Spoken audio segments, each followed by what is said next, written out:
Este vídeo foi a sugestão de alguns subscritores, mas antes, se são novos aqui, subscrevam o canal e cliquem no sino para não perderem os novos vídeos. E agora sim, vamos lá então à origem dos zombies.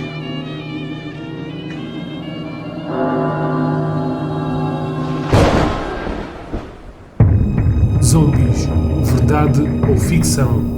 Além da imprensa e do público em geral, um pesquisador de Harvard chamado Wade Davis, na década de 80, demonstrou muito interesse em estudar o caso dos zombies haitianos. Davis dedicou 4 anos da sua vida a estudar o assunto. Ele viveu inclusivamente no Haiti durante o período em questão.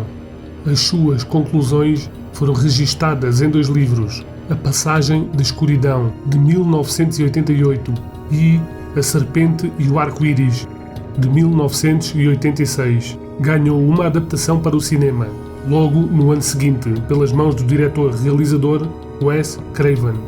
O filme chama-se A Maldição dos Mortos-Vivos, filme do qual o autor do livro não quer nem ouvir falar, pois ele entende que a história do filme não tem nada a ver com a realidade.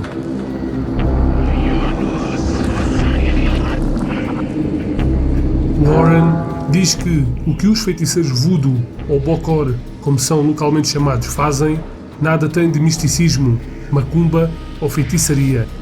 Na verdade, estes feiticeiros eram especialistas em toxinas e conheciam muito bem os efeitos de uma neurotoxina marinha, chamada tetrodoxina. O pesquisador explica que uma toxina conhecida como TTX pode deixar o corpo de uma pessoa em estado de quase morte. Quando alguém ingere essa toxina, fica catatónico e com pouquíssimos sinais vitais. Estes bokor produzem a poção a partir da toxina de um peixe nativo, como o baiacus, misturada a ervas alucinogéneas e a restos humanos, como ossos e peles. Quando administrada na exata dose, é capaz de manter alguém em estado de letargia durante horas, simulando a sua morte. Este é o elemento central no processo de zombificação, prática que iria bem além da simples magia negra, defende o cientista. Após administrada a dose, a vítima é dada como morta e devidamente sepultada. Horas ou dias depois, estes feiticeiros bokor desenterram o corpo e dão-lhes um tipo de antídoto. Esse antídoto é feito de uma planta chamada Datura stramonium, que contém atropina e anula a letargia. As vítimas retornam assim à vida, porém a sua mente mantém-se entorpecida. A vítima torna-se manipulável e vulnerável, um verdadeiro zombie na mão destes feiticeiros das trevas. Os principais motivos para a zombificação. Desconhecida no resto do mundo, esta prática sempre foi extremamente comum no Haiti. Existem histórias terríveis oriundas desta prática passional e meticulosamente planeada. Os principais motivos para a zombificação são os seguintes: a escravidão sexual. Diversas mulheres foram mantidas como escravas sexuais graças a esta toxina. O controlo populacional. O processo esteve muito presente durante a independência do país, quando o veneno era utilizado em fazendas inteiras. Estas fazendas eram dominadas pelos franceses na altura. Outro dos principais motivos era o castigo, ou seja, para o povo haitiano, ser um zumbi ou estar neste estado é algo muito pior do que a própria morte. Tendo isto em conta, muitas pessoas encomendavam aos bokor a zombificação dos seus rivais ou inimigos. A zombificação e a lei haitiana. No seu Código Penal, o país reconhecia este tipo de prática e condenava-a, alegando ser homicídio desde que a vítima em questão fosse enterrada. Isto independentemente de esta voltar à vida ou não. Deixo-vos agora a própria transcrição dessa lei.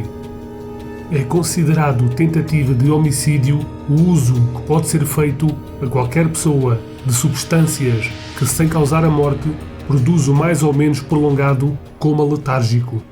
Se após a administração de tais substâncias a pessoa for enterrada, o ato será considerado assassinato, não importa o que aconteça depois. E vamos agora dar-vos a conhecer o mais famoso caso de zumbificação no Haiti.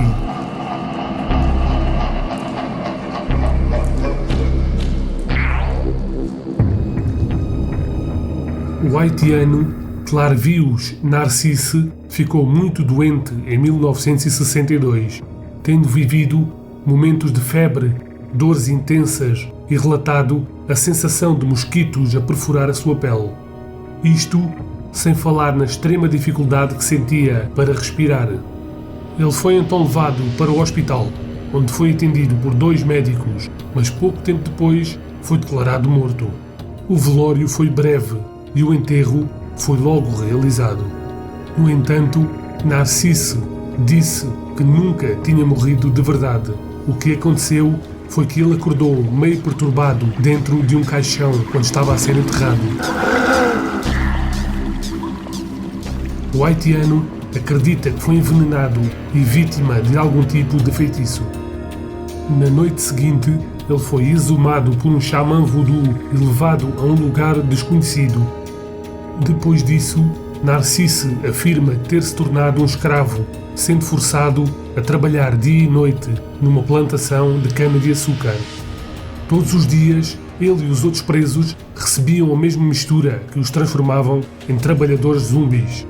Será este o plano mais macabro de todos os tempos? O facto é que o Bokor morreu ao fim de alguns anos e os presos foram libertados.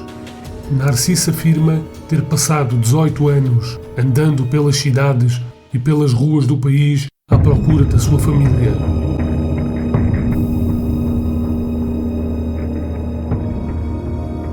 A sua família, claro, estava mais que convencida da sua morte.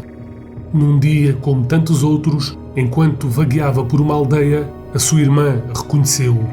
E não foi difícil provar para a sua irmã que Narcisse era quem dizia ser, pois ele utilizou um apelido que apenas a família conhecia.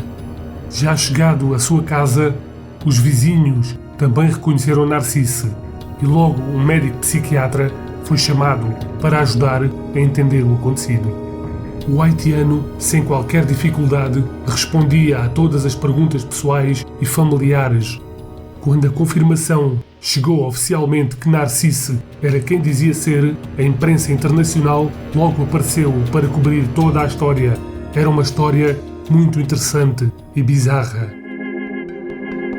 E esta foi a história dos zumbis haitianos. Estes sim, zumbis reais, que nada têm de ficção e nada têm a ver com os incontáveis filmes e séries de zumbis que proliferam e se vão multiplicando ao longo dos anos nas nossas televisões e cinemas. Espero que tenham gostado e se não conheciam, ficaram agora a conhecer o mais famoso zumbi real de toda a história. Só me resta pedir-vos que deixem um like se gostaram, que partilhem nas vossas redes sociais e se são novos por aqui, subscrevam o canal e cliquem no sino. Como sempre, tudo bom para vocês, para aqueles que vocês amam e até ao próximo vídeo.